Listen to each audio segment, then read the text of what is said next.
Welcome everyone to Season 2 of We're Not Afraid of the Dark. I'm Adam Dutch, joined by my brother Ben. I hate when you pitch it like that. How about you introduce Chris? Hi. Hey, there you go. You just did it. Awesome.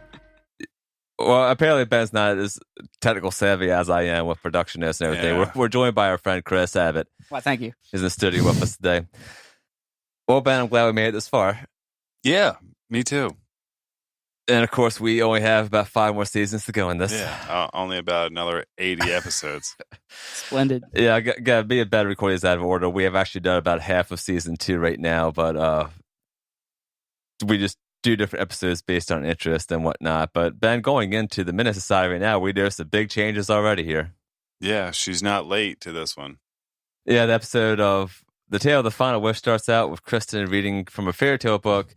The story she's reading is called Faithful John, and she looks like she's dressed from like Renfest or something. Yeah, like a Renaissance festival. Absolutely. Have any of you guys been to the Renfest in Maryland?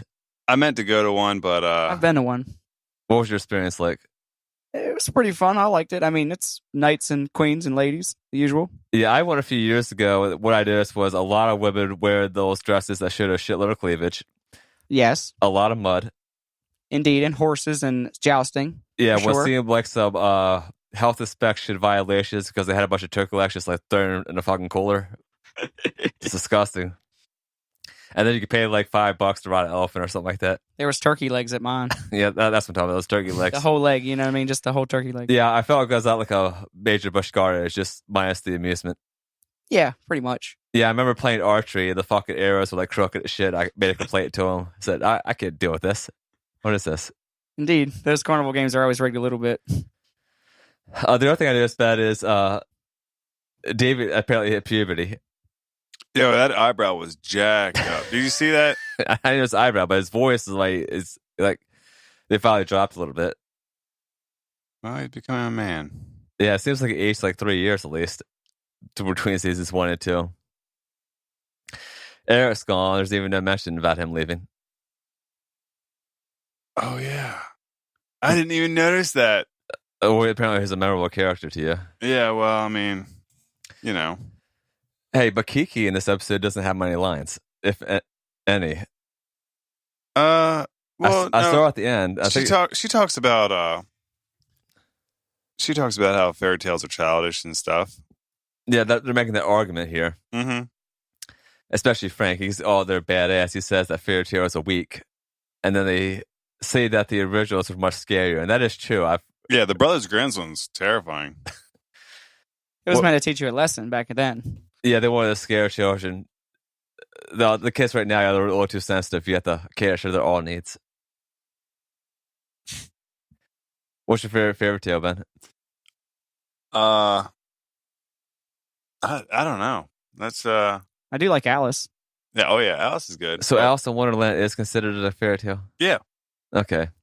It's not in Brothers Grimm, but I mean, I would assume. Yeah, it's Lewis Carroll. I mean, but you think of like Snow White. Snow White gets like sexually assaulted by the prince. Like he knocks her up. Well, Yeah, no, that's Sleeping Beauty. Oh, yeah.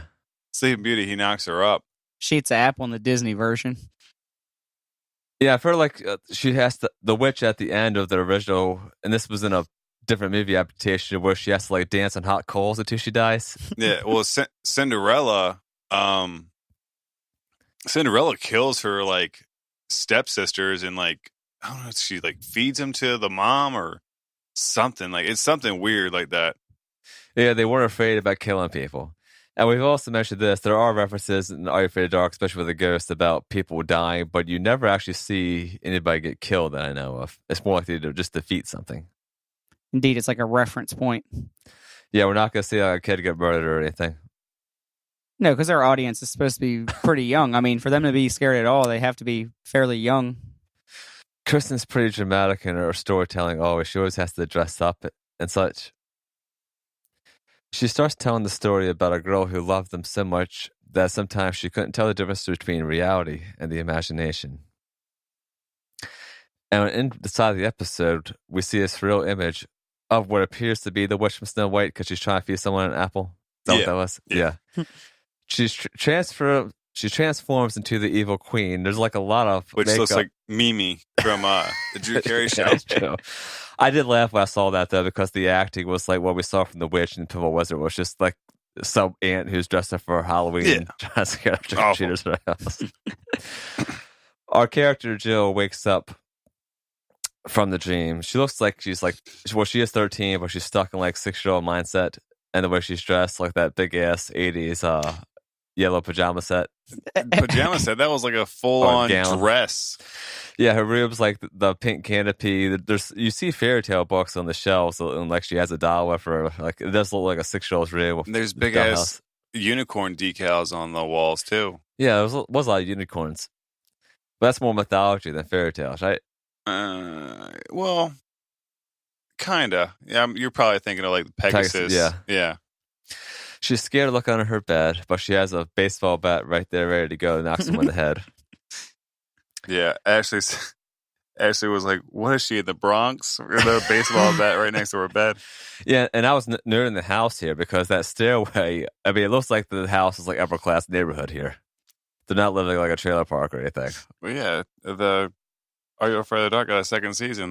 They can afford nicer houses now. And you'll remember later in the episode, both their parents have to go to work, and they seem to have suits and ties type the jobs. briefcase and everything. Indeed. No one's wearing like a waitress outfit with a name tag or anything with a name on her shirt, right? No blue collar. Oh, we're getting too far ahead.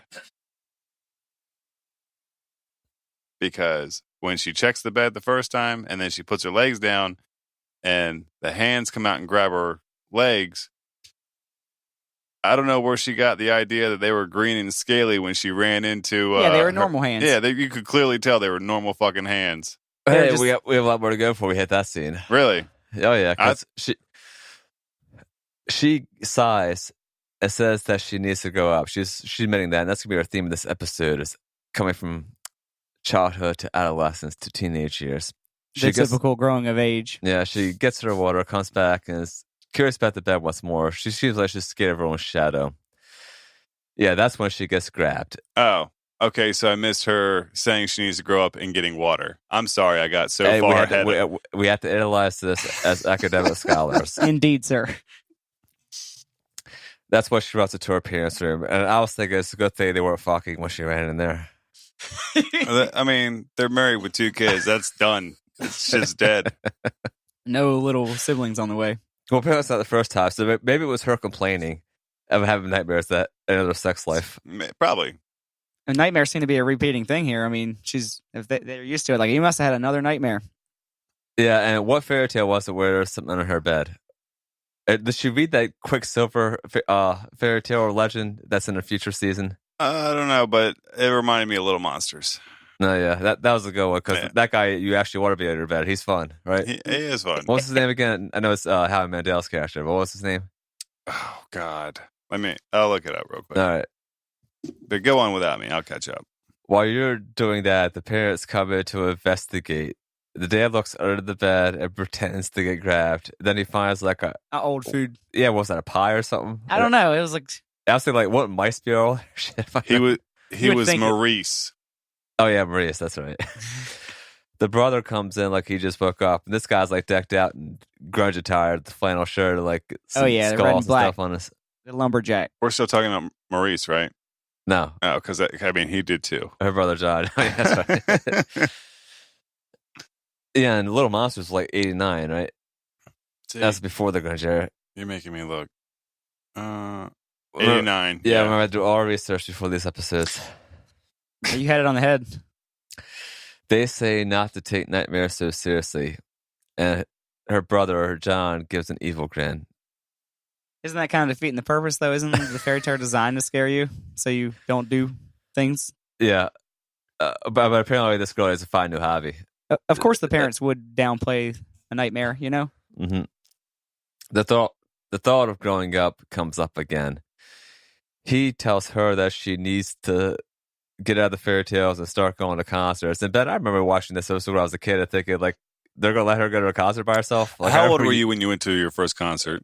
Like 14, 15. And, like, It was for 20. a youth group, and someone had to drive me there because, of course, we grew up in a small town. Like, you weren't just going to walk down the street to go to a concert. Indeed. I think probably the first concert. Like, I'm not talking Pink Floyd Laser Light Show, all right? Because we went to that when I was young. But like actual concert, I was 19. Which one was that? It was when I was in the military. Was that the one with Scott Stafford? No. But the first one, it was like at a festival, and I don't even know if they're still around, but it was a country group called Sweetwater Jade. It's 3 females down there in Mississippi. So what would they of the time have? What would she have gone to at that time period if she was 13 and was going to go to a concert? Is there a boy band or something at that time? No, in Canada. We're in 1991, so grunge is what happened. So it would have been some alternative. Pearl Jam. Yeah, I mean back then there would have been a lot like local bands and things. I see. So she would have been able to get to those, especially in some of those hometown movements. My last concert was when I was at Epcot. Kenny G was playing. Moving out of grunge a little bit, right? A little bit. The next morning, everyone's getting ready. The family does look well off. Everybody's got professional jobs. Kristen says on the voiceover that she seems to be having a hard time. Everybody tell her to grow up, but she didn't know how. She's getting ready, like she's changing her hairstyle and trying some different things out.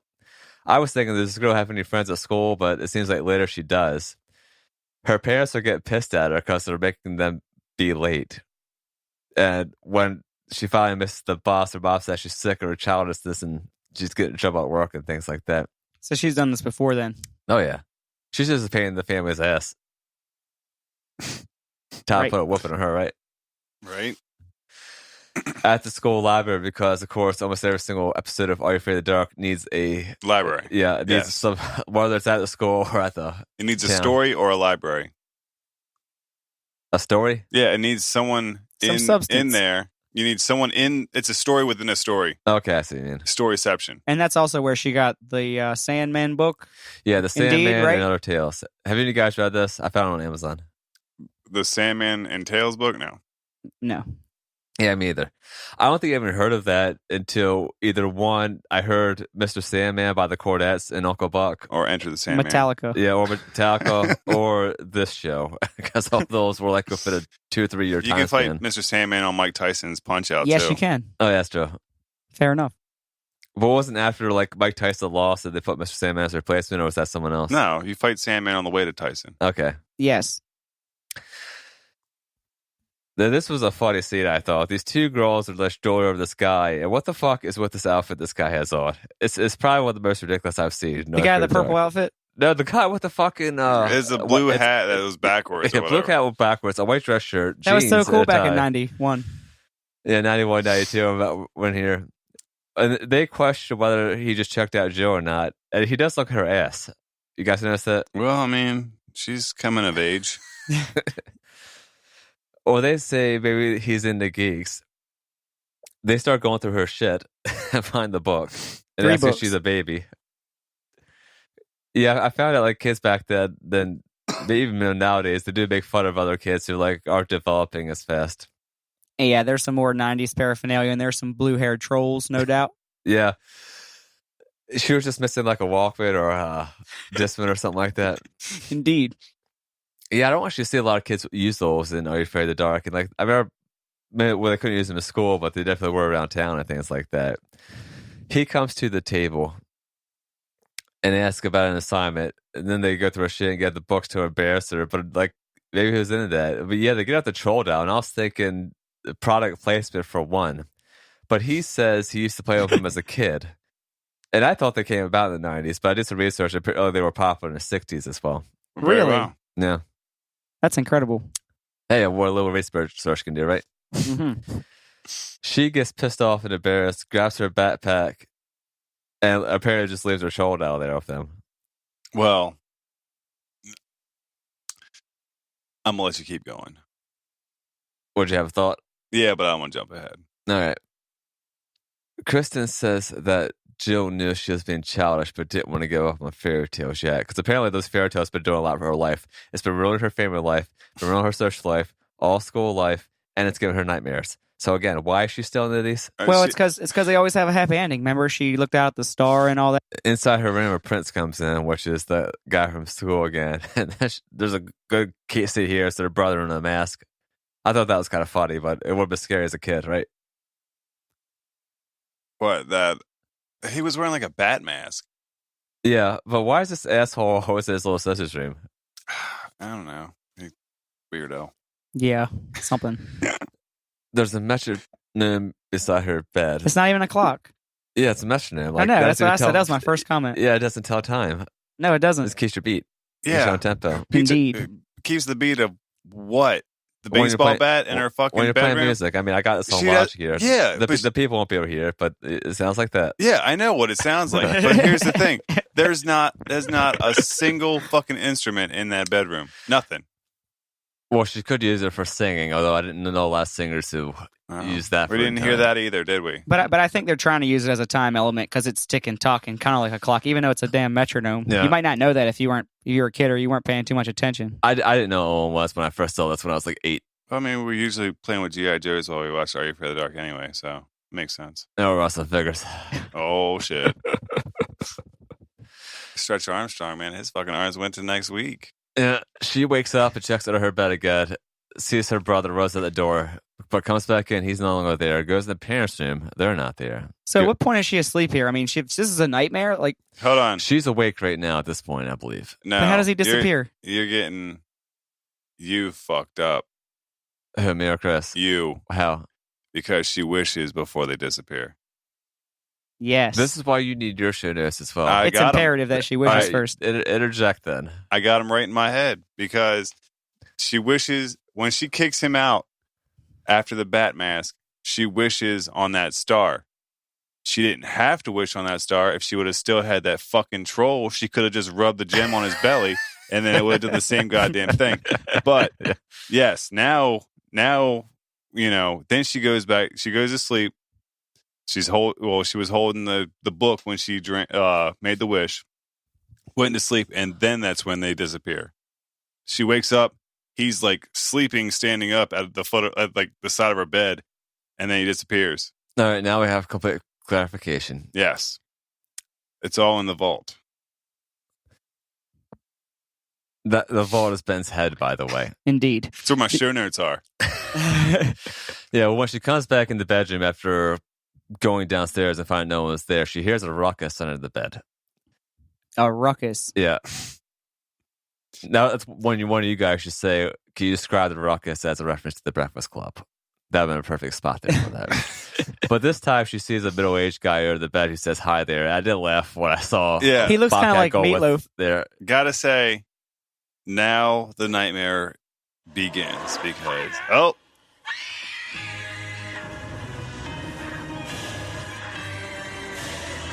It's not a member of her family. It's a different dude. he'd be going away in cuffs nowadays. Indeed. But did you guys laugh when he came out? Yes. That, It was awful. are you familiar with Bobcat Goldthwait's work? Yes. All right, where do you remember him from previously? Scrooged. Yeah, Scrooge. He was in Hercules as well.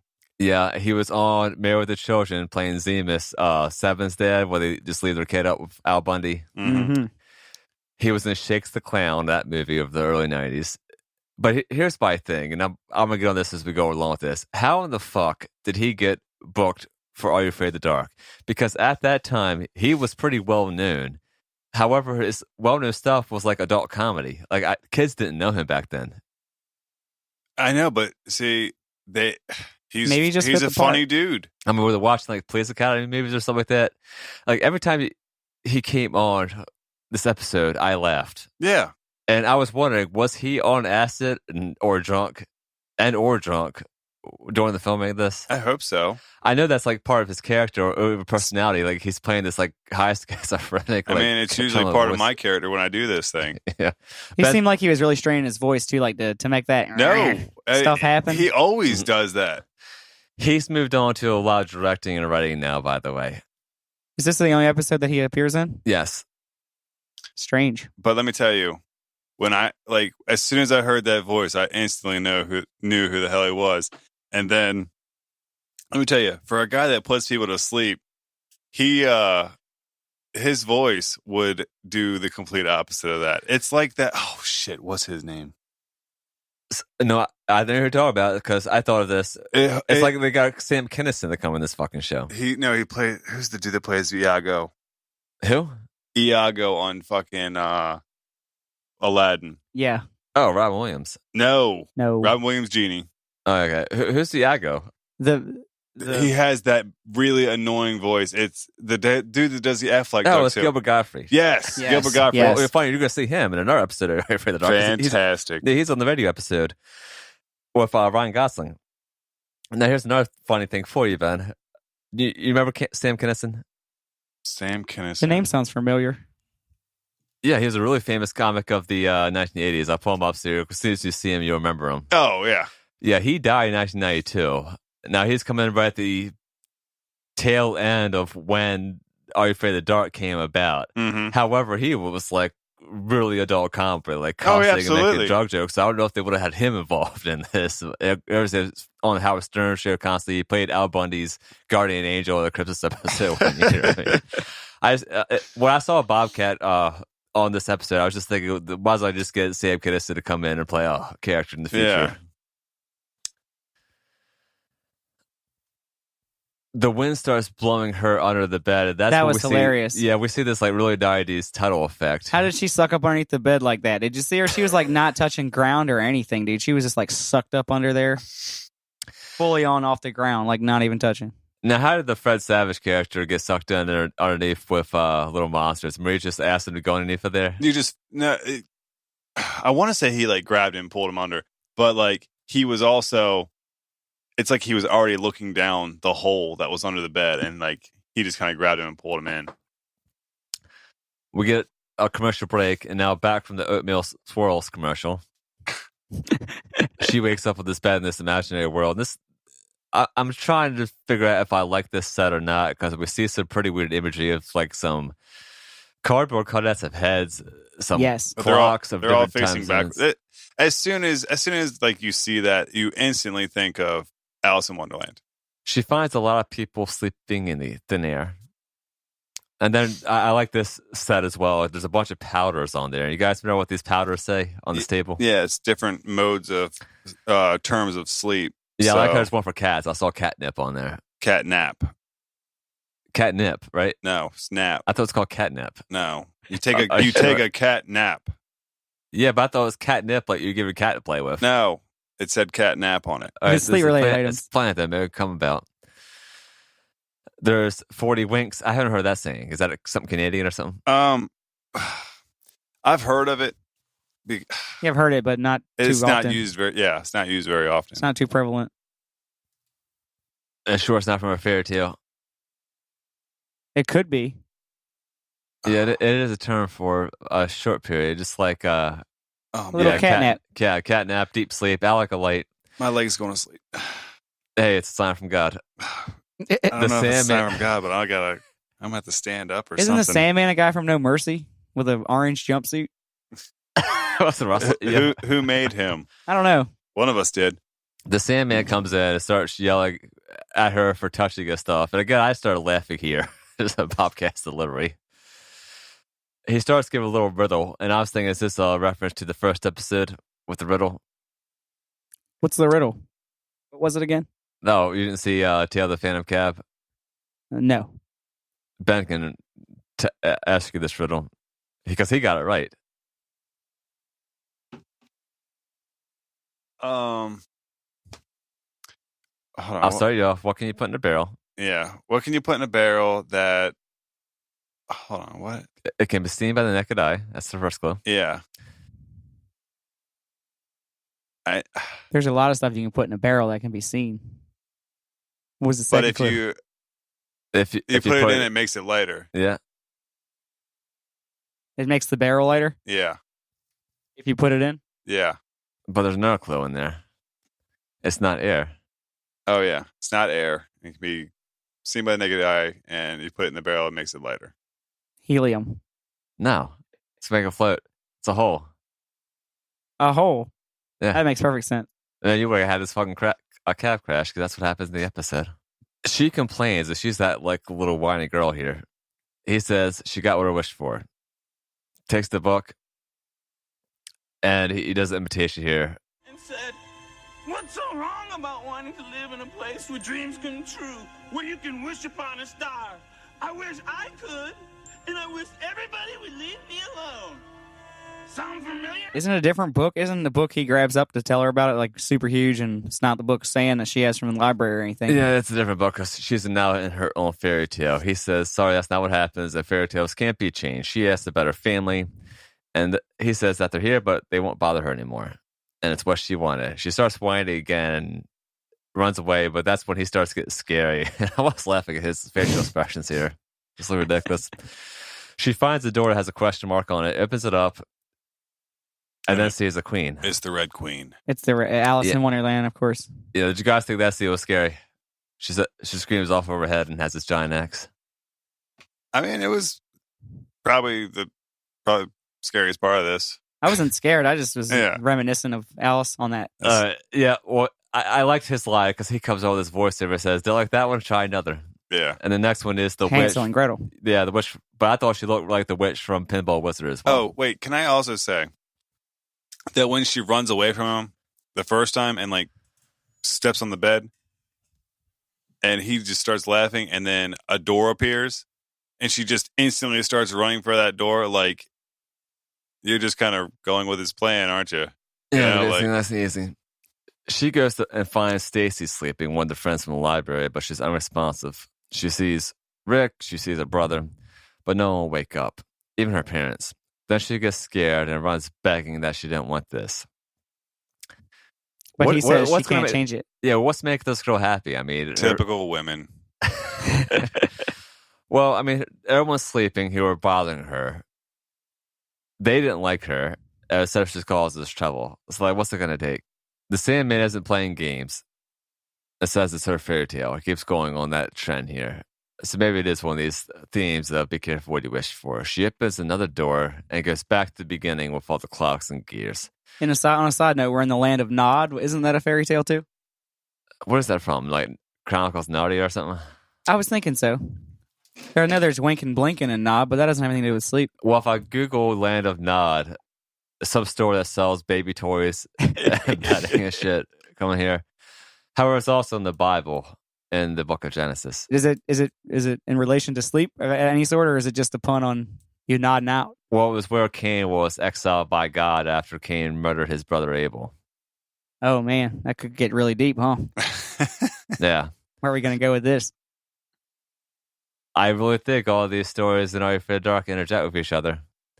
Or we'll have fairy tales mixed with vampires, mixed with ghosts, mixed with aliens. If it's a story, it's there. Oh, yeah. Anything that could possibly scare someone. There's the Brotherhood of Nod and Command and Conquer. Oh, yeah, I remember that. I miss playing Red Alert 2, by the way. It was one of the first PC games I remember playing. Again, why is this called Are You Afraid of the Dark? I mean, there's no dark imagery or... Yeah, there is. They're sleeping. I mean... They're out there in the dark telling these spooky stories. Okay. Back at the beginning, she goes into that room where that giant hourglass is. That would be the biggest fucking hourglass I've ever seen in my life. It's awesome. Like, how much time is that taking there? Is that like a whole day or a year? It's like a lot of sand. Like Usually, what? like depends on how small the neck is. Yeah. No. Which we'll get to our segue in the next one. Yeah, she begs him to send her back. He says fairy tales can't be changed. But what about like a lot of these fairy tales are written in like Germany or Norway? They're not speaking English, so they were changed like interpretation wise and language barriers, right? Yeah. And like, how does breaking the hourglass get her out of a dream? You're going too far ahead. Oh, okay. Jeez.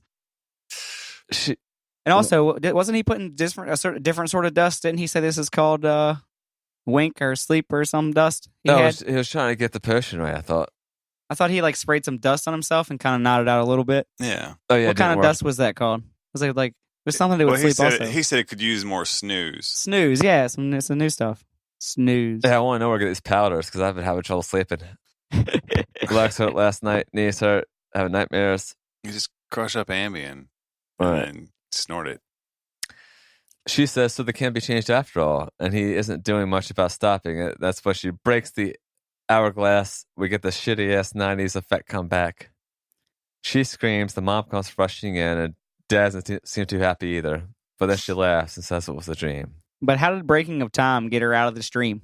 I'm confused. Yes. It was the easy way out to get out of the story, by the way. Indeed. If anything, she should have smashed all that sleeping powder. It's not like breaking the time glass can turn back time or anything.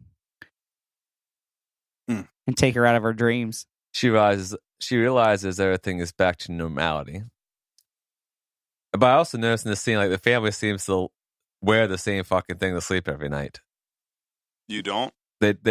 He still got that flannel shirt on, doesn't he? I wear underwear and whatever shirt I have on that day. I don't get changed. It's more than I do.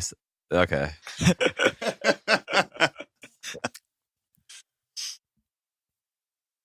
She admits that she's been a pain in the ass and that she's going to give up on the fairy tale shit. Mom says it's fine, just don't give up and be on a kid I altogether. think you're paraphrasing. I bet I would piss myself if she said I'm going to give up on the fairy tale shit. Yeah, the dad reminded me of David Cassidy, by the way. And unfortunately, he's hospitalized right now. I just saw the news. Remember Partridge Family? The dad reminded me of who's that stepdad from the Santa Claus? Oh, I know you're talking about. I forgot his name. He's been a lot of stuff, though. Oh, while we Google this. Gonna ask the all-knowing, Is the judge he wanted Judd the, Apatow or something he wanted like the he wanted the weenie whistle. Oh, it's Judge Reinhold. Yeah, That's it. Thank God for IMDb. that's right. Yeah, saved our ass a lot of these episodes. Is he doing some time? What the hell are you talking about? What if his mugshot's like one of the first things that pops up when you go on IMDb? You sure it's not from a movie? No, it says There he is, Dallas right on the left County there. You see Sheriff's him? Department underneath of it. No, I see this. This happened back in January. Judge Reinhold plays no contest to disorderly contact at a Dallas airport dispute. I'll put a link in the show notes so everybody can take care of this. Yeah. Oh, I got bad news for you, but I looked it up, and none of these actors in this episode that I could find have been nude. Damn it. Maybe if you look hard enough for Bobcat Goldthwait, you'll find something. Maybe. Hey, that's a hard name to say, isn't it? There's another guy with a crazy name with like an X on the end, like Prolix or something. Actually, that's not French. The X is silent in some of those. So it says Prol. Oh, yeah. Then the book says, the book reads that if she knew, well, that she thought the fairy tale was over, but if she would have known not to go back to bed, something. I thought it was something along the lines of she hadn't known to break the hourglass, then she would never have gotten out. It says in here, with the Sandman's voice, the little girl went to sleep, promising never to believe in fairy tales again.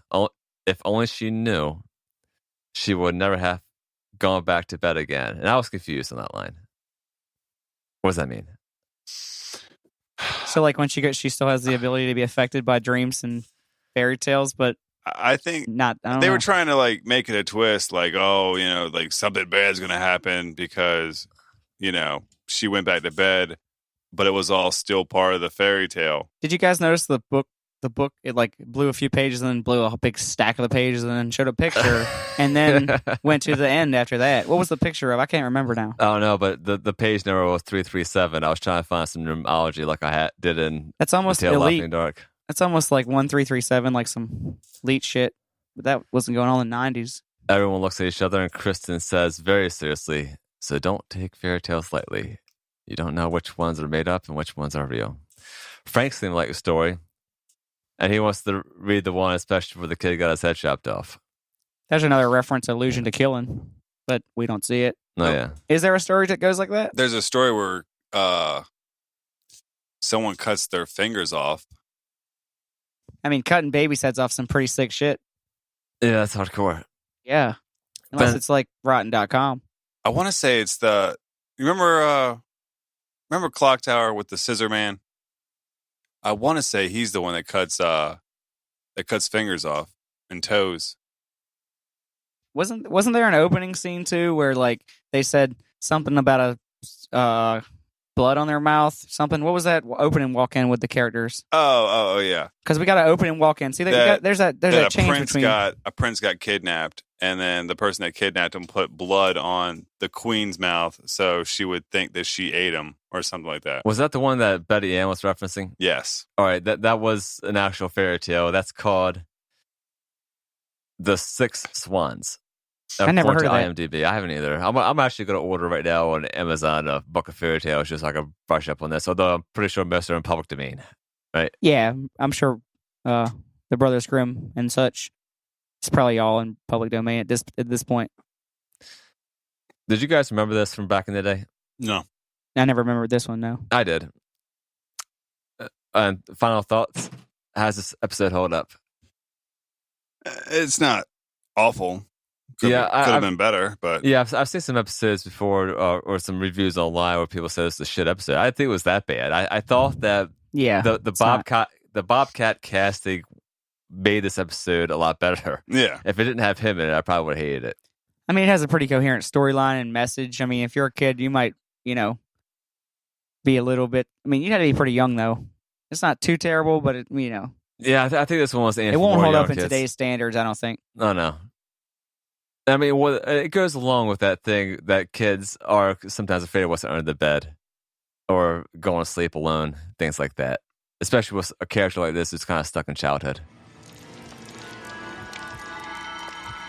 thanks everybody for listening. See you next time. Don't forget to subscribe. See you in the next one. Houdini when we leave you in your casket, that's tragic. Peep me and my genie flying past it. I'm Aladdin getting blasted, blasting this rap shit. Plaster blacking out, talking smack with savage crackers. I'd rather be a jackass than average, I guess. I'm just established at that practice, like a master, no less. The best, bless you with a trip to my society.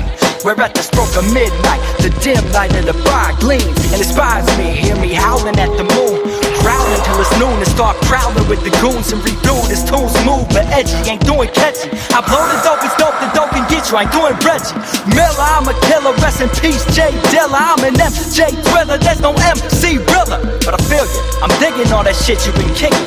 But it's not dark enough, you sort of spark when you spittin'. But embark on a mission to scare me, put some terror in me, bury me alive in my fears, like start embarrassing me. Get some kerosene and pour it on the flame. Here's a seat, now listen, no story is the same. Separately, we're very different. We like different things. We go to different schools, and we have different friends. But one thing draws us together. The dark. The dark. The dark. The dark.